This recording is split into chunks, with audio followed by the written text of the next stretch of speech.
A pregnant woman was struck by lightning on her way home. Before she died, she gave birth to a strange baby boy. His skin was deathly pale and completely hairless. His father took one look at him, felt disgusted, and abandoned him without a second thought. Sensing something, the baby immediately cried loudly. The doctor rushed over to check on him, only to find that his brainwave readings were unusually dense. It meant that from birth, he had an intellect far beyond ordinary people. His grandfather hid him in a cellar on their farm and never let him outside, until one day, 16 years later, his grandfather suddenly died of a heart attack. When the police came, they learned from a neighbor about the boy's existence. Fearing that the boy, who had never interacted with the outside world, might have turned into some sort of wild man, Sheriff Barnum quickly called social worker Jesse to discuss how to approach him. The two cautiously entered the basement, only to be surprised by how unexpectedly tidy it was. They saw the boy curled up in a dark corner. Jesse gently reached out her hand, softly coaxing him to come out. But when they finally saw his face clearly, both were stunned. His skin was as white as snow, and his eyes glowed with an eerie red light. No wonder the neighbors described him as ghost-like. The sheriff asked him some basic questions. He answered that his name was Powder. From his calm and confident manner, they could tell he was a well-mannered boy, clearly well-educated. Jesse casually picked up a book, never expecting anyone to enjoy something so difficult to read. Powder told her to turn to any page she liked, then recited the contents word for word. Jesse was astonished. Looking around at the shelves full of books, she asked if he could recite all of them. Powder replied yes, but this was just the tip of the iceberg of his extraordinary mind. When they learned that his grandfather had died and the government was taking the house, Jesse decided to take him to a boys' home she ran. This was the first time Powder had ever left the house, but as soon as he got near the police car, it began to sound its siren on its own. The sheriff felt uneasy and looked around, noticing that the roof was covered with lightning rods. He suddenly remembered the coroner's report. Although the grandfather had died of natural causes, his body was still full of electrical current. The sheriff decided to keep an eye on Powder. By evening, Powder and Jesse arrived at the boy's home. Because of his unusual appearance, he immediately drew everyone's attention. People often show unprovoked malice toward those who are different. The very next day, Powder became the target of mockery and ridicule. He chose to ignore it, but that only made others more curious. Finally, a bully named John lost his patience. He led a group of followers over, mocked Powder's appearance,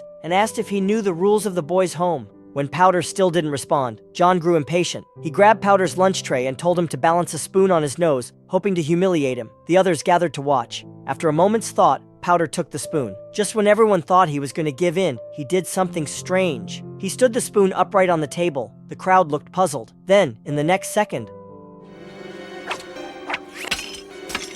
all the metal cutlery in the cafeteria flew toward him. Everyone was left gaping in shock. But the show wasn't over. A spoon from a tray rose into the air and floated toward him. This was Powder's second ability. He could control metal with magnetism. Yet instead of earning admiration, this only made people see him as a monster and hate him even more. After that, Jesse enrolled him in high school, hoping he could quickly adapt to society. But on his very first physics class, Powder got into trouble. The science teacher, Donald, was explaining electricity to the students when he switched on a device. For some reason, the sizzling sound of the current made Powder feel anxious and restless. The metal objects on the desk also began to react. He tried hard to control himself, but the growing current seemed to echo the turmoil in his heart. The next second, a bolt of electricity suddenly shot across the classroom and struck Powder right in the chest. The students were all shocked. Donald froze for a moment before snapping out of it. He quickly grabbed a chair and smashed the device, finally stopping the accident. He rushed over to check on Powder, but the moment he touched him, the hair on his arm stood up, and a strange wave of pleasure ran through him. Donald instantly realized this boy was far from ordinary. He sent him to the hospital for a full examination. As expected, the results left everyone stunned. Powder not only had a body far beyond ordinary human standards, but his intelligence also surpassed that of any genius in the world. Experts immediately erupted in excitement, urging him to pursue scientific research, saying he could make great contributions to humanity. But what they didn't know was that Powder's third ability was to hear people's thoughts. The self-serving, profit-driven calculations in their minds filled him with deep disgust. All he wanted now was to go home, to hide forever in that dark but safe basement. Once this thought took root, it became impossible to suppress. One day, he found the chance to slip away from the boy's home. Perhaps the outside world made him feel more at ease. When a little dog ran up barking at him, he wasn't afraid at all. Instead, he stroked it affectionately. Just then, a girl ran over. Powder immediately recognized her as Lindsay, his classmate. Her aura felt so pure that Powder quickly let down his guard. They chatted happily for a while, and for the first time, Powder experienced what it felt like to have a crush on a girl. But soon, Sheriff Barnum found him and took him back to the boy's home. By now, Powder had seen through the coldness of human nature. He no longer wanted to interact with people and preferred to communicate with animals instead. When he had free time, he would place his hands on the ground, focusing his thoughts to send signals to nature. Moments later, small animals would emerge from the fallen leaves to play with him.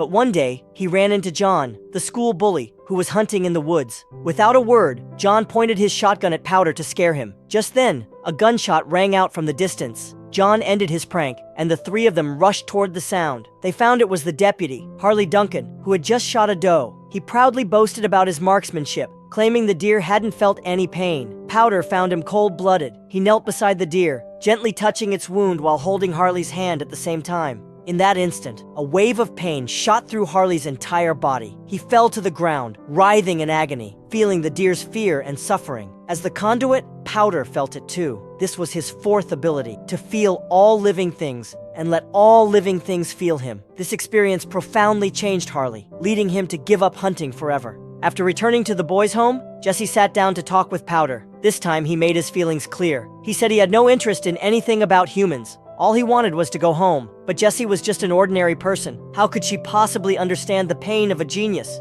She kept persuading him to give up the idea. Jeremy. No! A friend doesn't lock you up.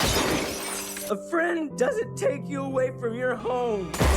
That was when Powder revealed his fifth ability. It was also the first time he vented his emotions. Even though it was powerful enough to cause destruction, his conscience never allowed him to harm anyone. After that moment, Jesse seemed to finally understand how he felt. Later, Sheriff Barnum heard about Powder's telepathic gift. He met with Powder privately, hoping the boy could help him with something. The sheriff's wife had been in a vegetative state for years. Doctors said she was constantly in pain, yet she still refused to let go of life. He desperately wanted to know why. Powder gently placed his hand on the woman's forehead and told the sheriff to hold his hand. Through the telepathic connection, he finally learned his wife's thoughts. It turned out she had always deeply loved both him and their son. She knew the father and son had a strained relationship. She feared that if she left, the two would completely cut ties. So she had been holding on all this time, just to make sure they reconciled. Her only wish was for them to make peace. Hearing this, the sheriff broke down in tears, promising his wife that he would reconcile with their son. Though she couldn't wake up, she smiled upon hearing his words,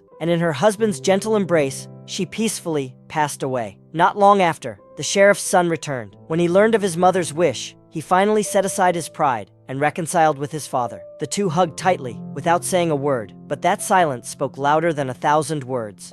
Powder watched this scene, his heart full of longing. It made him even more determined to go home. The next day, Powder went to say goodbye to Lindsay. They talked a lot once again. In their sincere conversation, he saw Lindsay's lack of confidence, and she saw his loneliness. Two pure hearts drew closer, sparking a pure and innocent love. Their natural kiss felt so right in the moment. But it was unfortunately witnessed by Lindsay's father. He despised Powder's appearance and abilities and forcefully took his daughter away, ending their relationship. Back at the boys' home, Powder never spoke another word. He quietly packed his belongings, planning to leave the place that never belonged to him. But just as he was about to go, he ran into John, the school bully, and his gang. They humiliated him, stripping off all his clothes and shoving him into a muddy puddle. Little did they know, the sky had begun flashing with lightning. Their payback was about to arrive. A heavy rain poured down. John suddenly collapsed, his heart stopping. While everyone panicked, Powder knelt beside him, placing his hands on John's chest like defibrillators. He released bursts of electricity, shocking his heart again and again. No one expected John to be revived. He seemed to awaken some sense of conscience. Though he couldn't speak yet, he held Powder's hand to show his gratitude and eventually helped him escape from the boys' home. After many twists and turns, Powder finally returned to his farmhouse he had longed for in his heart. Unfortunately, it was emptied, and all possessions were removed by the bank. He could only sit in the basement, feeling that solitude that belonged to him alone. Not long after, Jessie came to find him. Although she wasn't the one who understood Jerry the most, she was the one who cared for him the most. Jessie apologized to Powder. Back then, she had insisted on taking him away, yet she had failed to make him feel happiness. She asked him to trust her one more time, promising she would try her best to find the place where he truly belonged. Hearing this, tears welled up in Powder's eyes until they finally burst. Like a child, he threw himself into Jessie's arms. This was the purest human affection he had always longed for.